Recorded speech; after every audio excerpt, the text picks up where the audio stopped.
made to sound like it's plastic, which is taken from empirical analysis. Okay. Now it sounds like it's an object of some kind. And we can mess around with the scale of it. You know, I can make it sound like it's in a bigger housing.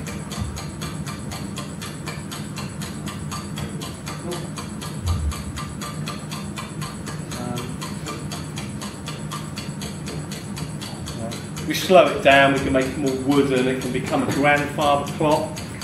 We can make it smaller, we can make it more metallic, we can turn it into a watch. So kind of one of the things that we can see from this is that we're actually interested in producing, we're able to produce classes of objects. When we make something procedurally, we don't make that specific sound. We generally approach it by making a flexible sounding object which can cover a range of sounds. So in this case we have a clock type thing that can make watches and alarm clocks and grandfather clocks, and can probably be adapted to some other edge cases where it should make some kind of pretty weird things as well. So I'll just move to the next thing in the model, which is in a way a very similar machine. It's an electric motor. And the electric motor is just a kind of spinning mechanism. It has these two brushes which carry the current down onto the central piece where the coil is, called the rotor. And you have a static or stationary stator around the outside of this, which itself acts as a resonant cavity. Yeah? So we put the components of that together, and we've got something else now, which is kind of derived from the clock. So what I'd like you to think about in terms of objects in programming terms is this deriving. Is once you've got a class, you can have polymorphism, you can have friends-like objects, things which are like this, but they're different somehow. They're derived from it. So we can branch off horizontally as well as in vertical class structure. So the motor, in a way, is a deviation of the clock. Let's see if we can just hear. I'm not going to really analyse this too much. I'm just going to play you some of this because I feel we might run out of time. So here's our motor. Okay. Now, there's a couple of things to say about this that are quite important. One of them is that the sonic model itself, again, is very simple. But I've exposed the various parts of it. The brush, the level of the brushes, the interaction of the brushes, the resonance of the cavity, its maximum speed, stutter level, all these kind of things. So you can play around with it. You can make different kinds of motors. So we can have a little sort of dentist's drill, one that runs really quick and has a high speed, sort of goes that sort of thing, yeah? And so the parameters are exposed in a kind of useful way. But what's important is going back to this behaviour in this part of the model, this interface here, is that it's not the behaviour of the rotating parts in terms of the sound that they make because they rotate. What makes it a motor is a larger scale physics. So what happens with a DC motor is when you apply the current initially, there's an almost infinite current flow because you've got zero resistance to begin with. Yeah? It's a reactive. Yeah? So what happens is that the acceleration, the angular acceleration, is huge. The motor starts off speeding up very rapidly. You know, whoosh, it's off, and then what it does is it asymptotically approaches a maximum speed. It never actually gets to its maximum speed. So this is a particular startup curve that we hear for DC motors. However, when you switch it off, the decay is linear because the loss is entirely to friction, almost. Yeah. So this combination of this reciprocal exponential attack and the linear decay gives us this sort of characteristic signature of the motor and the way that it speeds up and slows down. So you can hear it in this slow one, you know, in this fast one here. It's the envelope shape is intrinsic to the behaviour of the sound. Yeah. Okay. I'll just show you this in another context. This really kind of brings home the reuse issue. So the evil robot here is a whole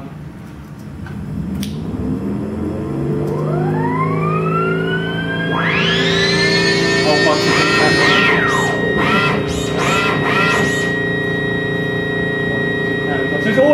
that work together, yeah.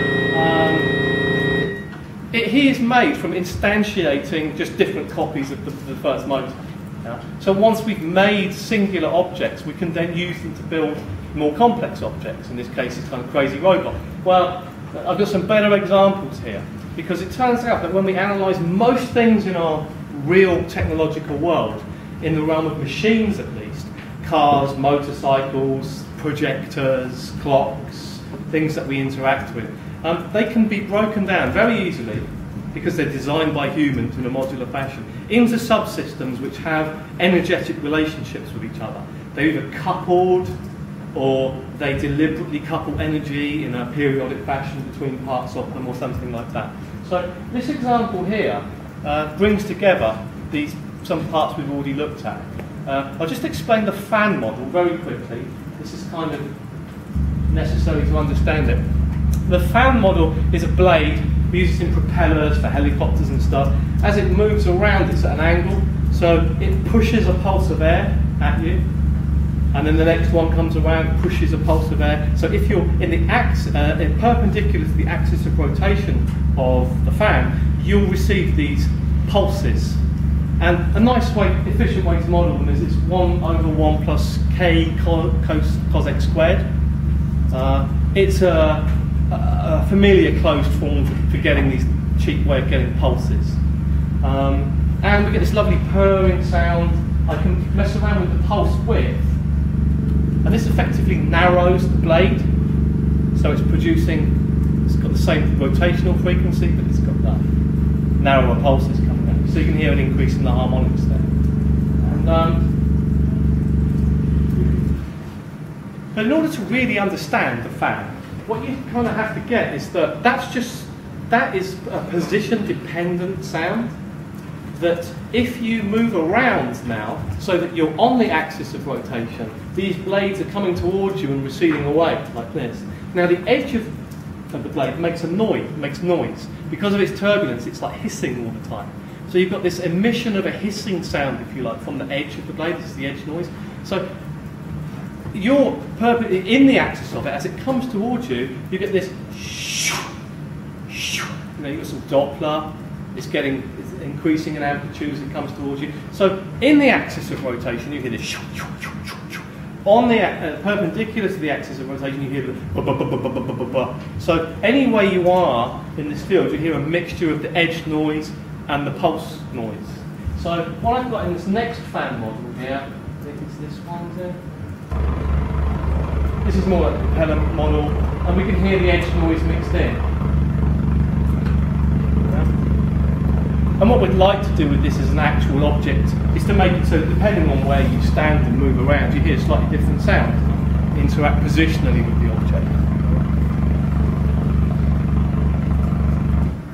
Okay, so we know a little bit about waveguides, acoustic spaces, we know something about motors, and we know something about fans. So, perfect scenario, we can see it right here. I'll just kind of give you the context. You're being chased by zombies, and all you've got is a crowbar. You know, we've all been there, right?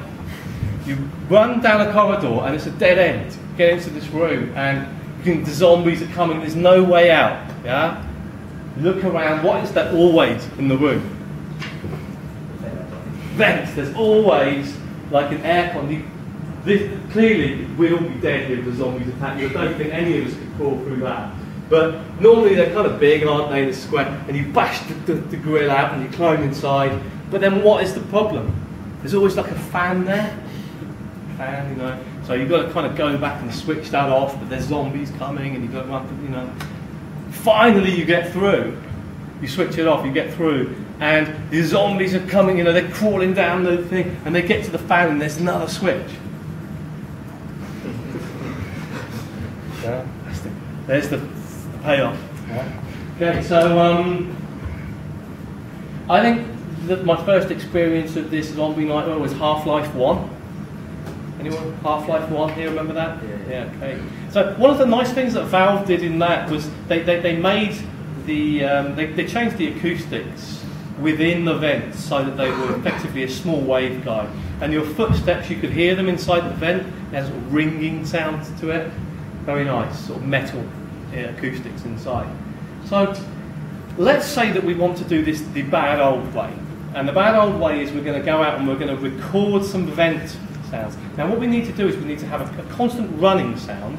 This is the traditional way that we'd embed these assets in the game engine, in the audio engine. We'd have a looped running sound, which has to be carefully chopped to be phase circular, yeah.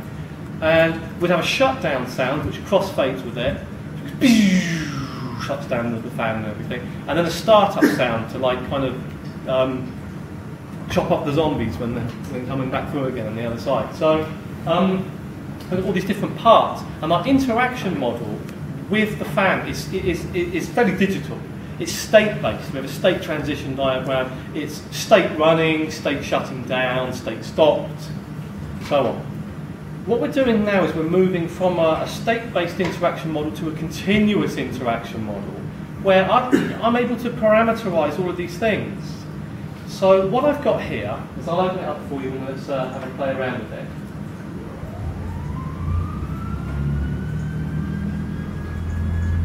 Here's our aircon system. We've got a motor, we've got a fan, and we've got it coupled to a large acoustic space. It's kind of a fancy reverb, which represents the vent. And let's see what we've actually got inside. This is not necessarily a particularly complex procedural model, it's just made up of different bits, right? So you can see here the motor.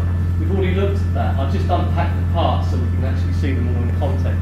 And notice the phase that drives both the motor and the fan are connected. Well, yeah, because they're on the same shaft, right? So the motor's behaviour is physically absolutely coupled to the behaviour of the fan. And now the sonic output in the on-axis thing is coupled to the radiator here, which I've done with a kind of a little bit of waveguide material. Now, how does this differ from the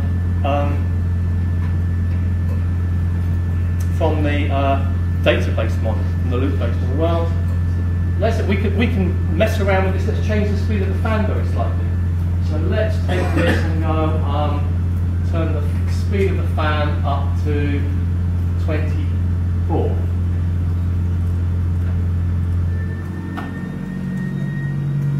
So do you hear how the parts work together then for a moment? Yeah. There was still the residual acoustic behaviour inside the cavity. There was a change related to the angular acceleration of the fan. Now here we go with the shutdown. Now listen to how these parts all work together.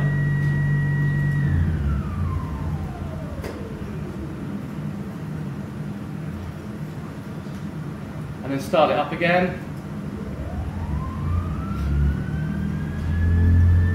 So you hear particular moments in that where there's a resonance and so on. So what we have here is not just a static sound photograph from one position, but an interactive model. Now we could change our position inside the air vent, yeah, be closer to the fan, further away, and so on. So once we start to build these more complex aggregate models, the interactive possibilities with them really mushroom.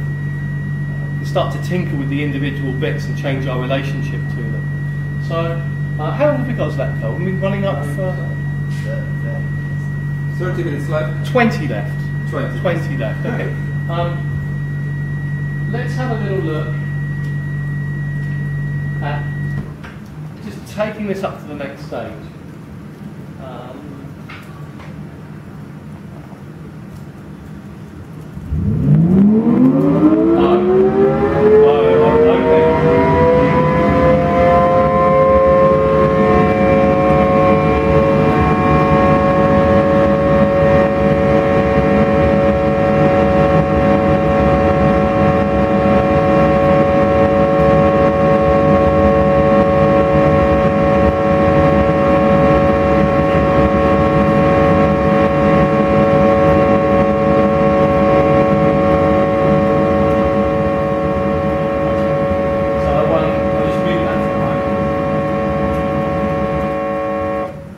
Here's the story behind this. A friend of mine, Paul Weir, went to an airfield to record jet engines for a game.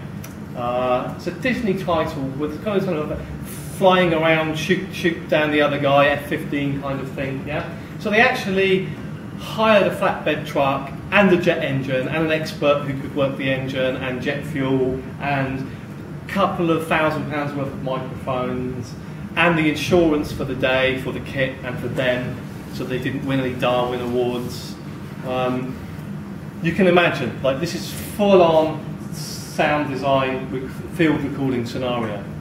They're going to rig up the engine on the airfield. They're going to have multiple high-quality recordings. We call this analytical recording, where what we were interested in is not the aggregate sound, but the individual things, so like the ignition sequence, tapping the body of the engine to get an impulse response that we could use in convolution later on, doing things like flaming out the engine on purpose so that you lose all of the thrust, but you've still got the turbine spinning, so you can just hear that inside the cavity. So I've got these gigabytes worth of recordings that Paul made on the airfield, and my approach was to boil this down to about 5 kilobytes of code, which pretty much captured the behaviour of the jet engine. And we've got two things essentially going on here. One is that we've got an additive model of the turbine, which scales perfectly in terms of its rotational frequency. There's almost nothing we need to do to adjust it to speed it up and slow it down. And we've got a fire model, which is based on a forced flame. So I'm looking at the spectrum of that, and I'm looking at the dynamics and how the dynamics grows and shrinks as we go through different stages of pushing the engine. So these actually come down to 4 curves, which I've just encoded into this model. What I'll do is I'll play them separately, and then we'll hear how they just work together. So the individual parts of the turbine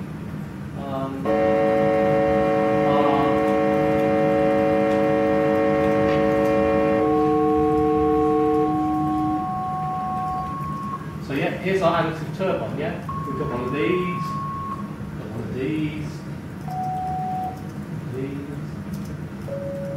yeah, and so on. And I've got a bit of distortion here because I could have extended the number of individual harmonics I used, but I discovered that many of them seem to be like aliases of other ones, so I used some distortion to just replicate those in the spectrum. So this is kind of the final sound. You can hear it distorting there, yeah? And then let's just push this very slightly.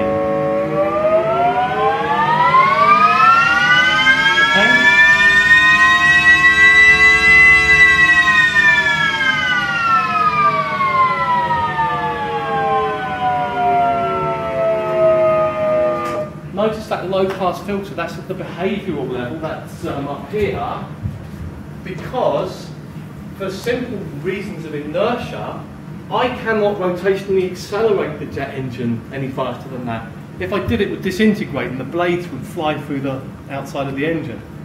So there's an inbuilt behaviour at the physical level here. Let's look at the flame model, okay? Without going into the physics too much, this is kind of just what happens. Listen to the way the spectrum changes as we push it, as well as the dynamics.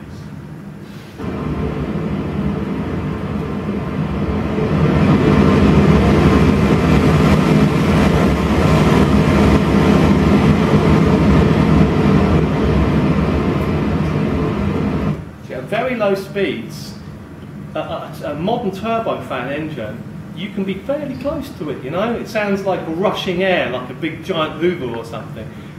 You crank that thing and it will hit around about 140, 150 dBs, which is deafening. So you don't want to be anywhere near that at the top. So how do I deal with this enormous dynamic range, and how do we deal with enormous dynamic range in games generally? We use dynamic trickery. We use compression, expansion where we need to. We change spectrums. We use different psychoacoustic effects, like the integration principle, like longer sounds sound louder and things like that. Because you just haven't got real-world dynamic range in the game. However, I think even with this turned down, I think you'll appreciate that when we put these two things together, we get a pretty impressive jet engine.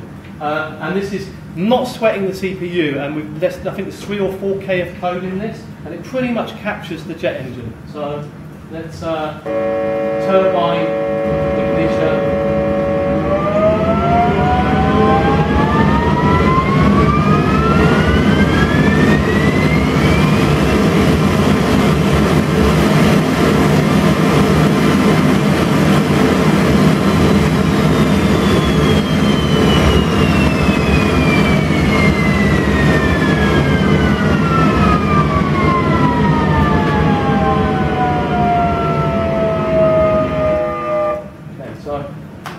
What the players like about this kind of thing is that they actually think it's more realistic than the jet engine sounds. Now, why? In the tests that I've done, I found that it's the interactivity of the object, the way it responds to your input, which defines realism. Realism is not a sonic quality. Okay? Realism is in behavioural quality. So people that play with procedural audio objects say it feels like it's alive, it kind of feels like it's responding to me and doing something. Therefore, it's more realistic. So what we then discovered with this, and you'll see this a bit more in the next model, in the helicopter model, is that given some procedural code within the virtual reality, we now suddenly, here comes, this is the money shot now. This is where the big payoff comes. We don't have one location where this code executes. We have multiple possible locations, including sitting in the cockpit, and there's 2 of these things, and they're behind you at 30 degrees on the wings, yeah? And some of the sound is coupled through into the cockpit, and you've got an impulse response for the cockpit. Observer number 2 is on the ground, and the jet flies by at 450 miles an hour. Yeah? Same code, but running through 2 different channels. One is coupling it to the pilot's position, the other one is coupling it to an observer on the ground through a Doppler shift and distancing algorithm. Same code. It's only running once on the client. Yeah? And all the other observer positions are also hearing the same bit of code. So it's not just a sort of question of reuse, it's a question of scope. The scope of our code changes.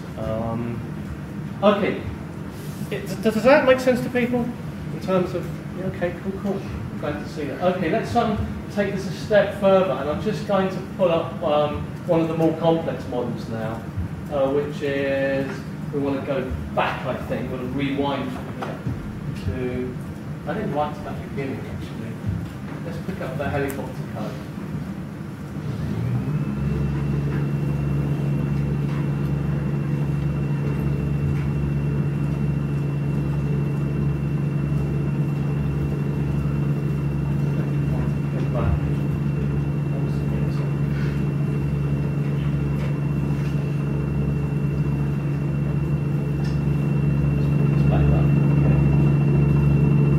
So let's talk about the helicopter for a moment.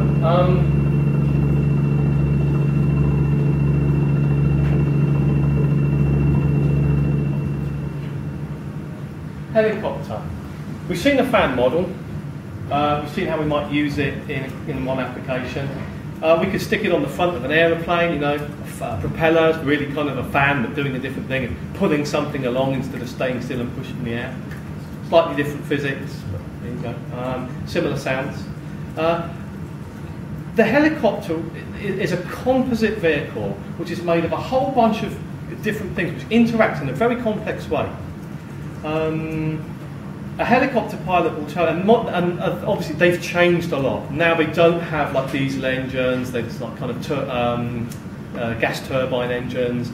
They have loads of electronics that handle a lot of the complexities. But in essence, if you were flying an old helicopter compared to a plane, it's a really difficult beast to fly. Because it's a bit like being a drummer. You need all 4 hands and you need to really think of how all these individual parts interact with each other. So your main rotor gives you the lift, but it has this thing called the cyclic term, which changes the angle of the blades depending on the position that they're in. And what that does is it gives you more lift in a certain part than another. What you do in order to make the vehicle move forward is you tilt it. So there's some vector of this lift is acting forward. So you bring your back up, and now the helicopter has got a vector of force forward. But as you do that and increase the angular acceleration of your main rotor, you've got a tendency for the whole vehicle to spin, because you've got a torque against it now. So now you want a tail rotor to stabilise it. So you need to know how to control your tail rotor to stop you spinning. Because sometimes you want to spin, you want to move around, yeah? And the rest of the time, especially if you're moving away, you don't want to go into a spin. Okay, so you've got an engine driving this. It's coupled with 2 gearboxes to the main rotor and to the tail rotor. There is an exhaust port, a whole bunch of different sound sources. So can we kind of model these separately and then integrate them and come up with a helicopter which is not just a recording of a helicopter, but a kind of actual model of a helicopter? Now, let me point out at this stage where this phenomenal approach differs from the essentialist approach of, like, say, Zeng and James. Yeah? Zeng and James might model 1 litre of fluid, and using very, very good mathematical heuristics and efficiency, come up with an incredibly detailed sound of liquid in a vessel. Applying that approach to something like a helicopter just isn't going to work. It's not going to fly, yeah? Because the complexity is just too much. So what we're looking at here is not a physical model. This is why I don't like this term physical modelling applied to certain areas of procedural audio. If you like, physical modelling is one possible method which fits here. What we classically call physical modelling is in like finite element modelling, mass spring dampers, tensor modelling, this kind of stuff, coming from old